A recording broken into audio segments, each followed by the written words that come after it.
So let me explain how InVEnTA works. So in this first mode of use, which we call engaged knowledge acquisition, the educator will use our creator app, which is one of the two apps that makes up InVEnTA, and will use 3D data either from their own research or from one of the many freely available data sets hosted on places like Sketchfab that we'll tell you more about later in this session. And they'll take that 3D data. It might be terrain or landscape data, or it might be 3D models of molecules or perhaps even galaxies. It can be really anything. And they'll have learning content that relates to the learning objectives that they want to cover in the teaching. And what the Creator app does is it makes it incredibly easy for non-specialist users to combine that 3D data sets with multimedia learning content in a really user-friendly way to create an interactive virtual environment, or IVE. And this is a file that will be produced by the Creator app. So you will be saved and output by the Creator app. And that can be viewed in the second app, the Viewer app, which doesn't have the kind of the creation function to it, but it is a way that of learners accessing that interactive virtual environment very easily through the Viewer app, and that has very intuitive controls, as we'll see, and several learners can be viewing the same IVE simultaneously, either in the same room or remotely. So this is the kind of the first mode of use that we call engaged knowledge acquisition, and it's a really engaging way to cover those learning objectives, as we'll see in the example I'll show you shortly. So let me show you how the Creator app works. So I have the Creator app open here, and we can see on the left there's a series of icons, simple icons, and we can click on those. The first one, the file icon, allows us to create a new scene, either a landscape scene or an object scene, and this is where we would save the virtual environment or load a pre-existing one. And the toggle mode button toggles between the creator view and the viewer app view, that will become clear later. So I'm going to create a new landscape scene. So I'll click on this button. The first thing it does is put in a water level that it assumes that it's a landscape. It's going to it's appropriate to have a water level in here, but we could, using this terrain button here, we could change that to some other material that isn't water. Could be sand or whatever. So in fact, we can have a water and we can have a water level and a sand level or dirt level, and we can use this. We can use these arrows here to easily kind of move them up and down vertically. But let's just turn them off for now and import a model. So this is where we import the models. I'm going to import a coastal scene. You'll notice that it can ingest a range of different 3D data formats: OBJ, GLTF, 3DS, or DAE. But I'm going to import an OBJ. Now, the loading time will vary depending on the performance of your system, and we recommend initially using 3D data sets of 100 megabytes or less to start with before you unless you have a high performance computer. So now the model has imported, and depending on the model settings, it may be imported in a strange orientation that you're not expecting, but we can easily change the orientation to one we want, and we can see now that we've got a section of coastline here. We can put that water level back in, and we can change these settings.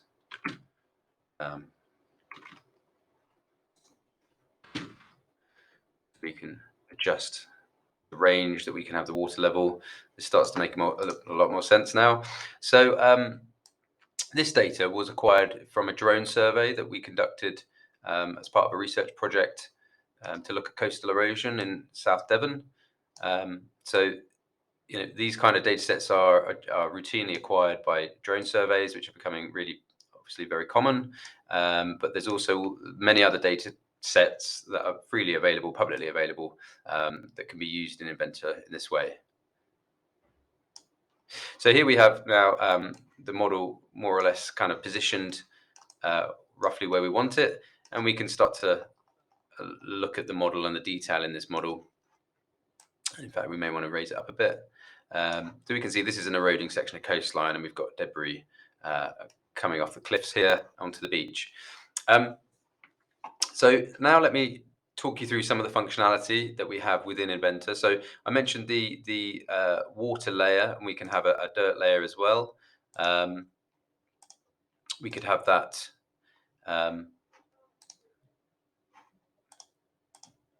That's too high now, probably. Oh, there it is. There's the dirt layer. So I'm going to set that minus 50, minus 70, something like that. I can move it up and down in this way. That's just going to provide a base level with the water on top. So what we can alter the color of the water and the transparency of the water that we have. So if we go underwater here, I could make it more transparent. And we can also change the color or the intensity of the color. You may want a more, let's have a kind of a more tropical looking sea here, slightly greenish.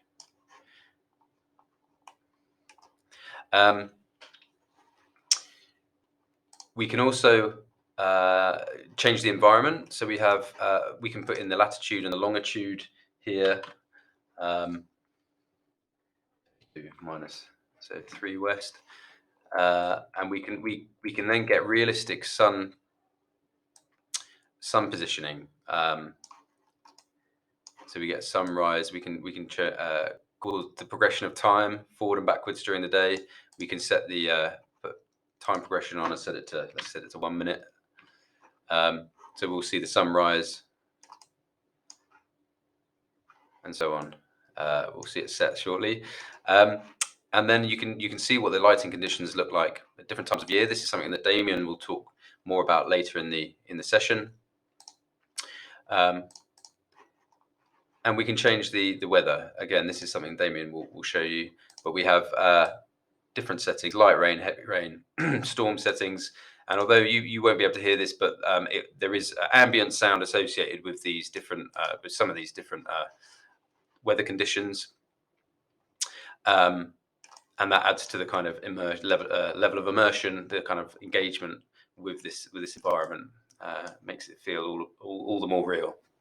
Another thing you can do is add bookmark positions, so I can set kind of preset views that I can cycle between. If I want to highlight particular views within this virtual environment.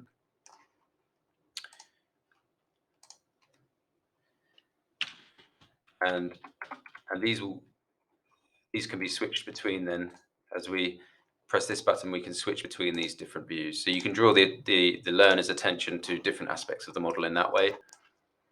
And finally, I'll talk about the signposts. This is really the crux of the InVEnTA Creator app, in that it's through these signposts that we can add learning content into this 3D model. So for instance, we could add a text sign. This is the label.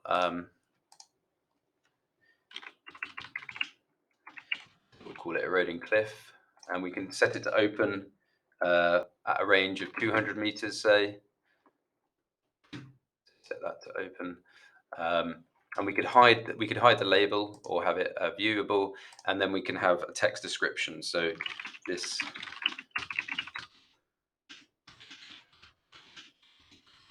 something like this. What will happen then, if I toggle into the viewer mode, then it's already appeared. So we can see that as I move towards this, actually going very slow there, so I can speed that up. This is the settings menu. We can have different quality, so we can set it to ultra quality,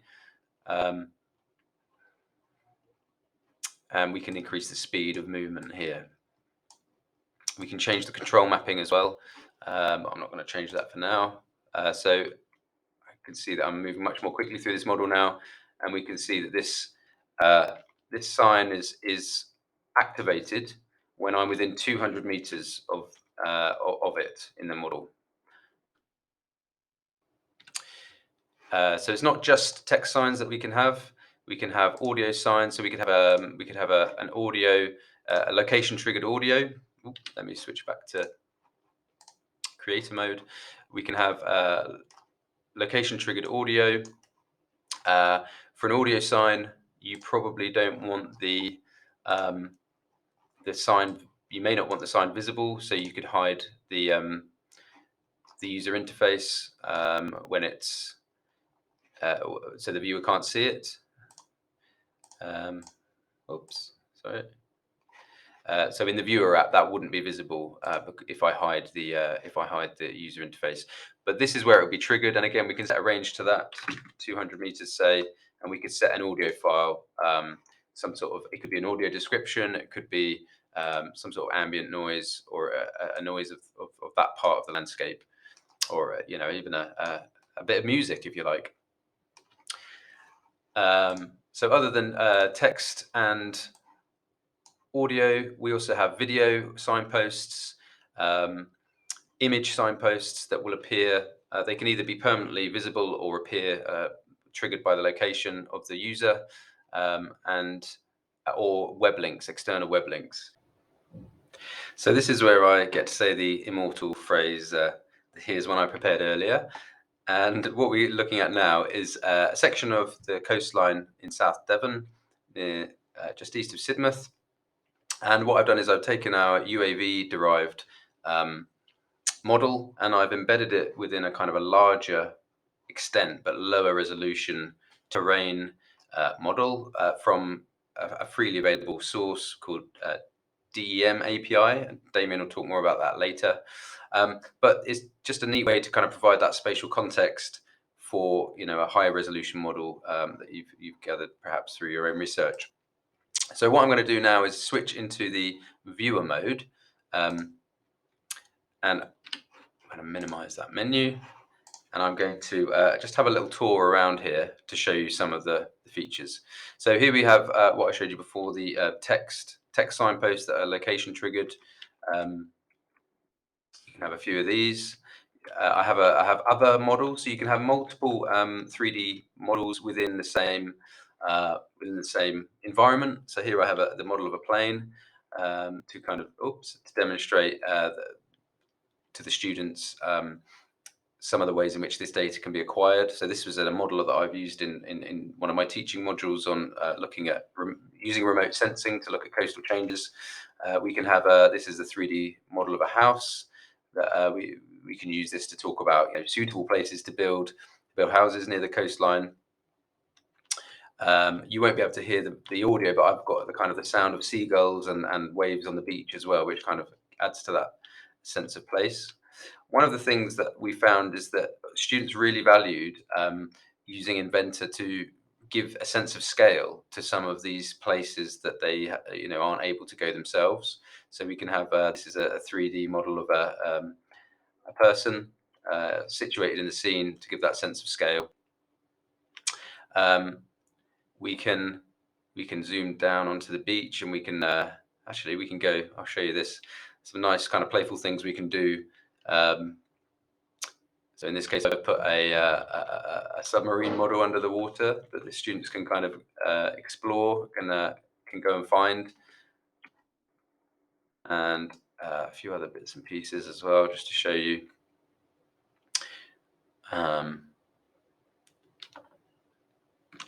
So here we have some other models on the beach to give you that sense of scale, and we can use this to talk about kind of safety in terms of where safe places are on this beach in relation to the fact that it's an actively eroding coastline. So we think this could be really useful for public engagement, the Jurassic Coast Trust perhaps, to educate people about kind of safe beach use.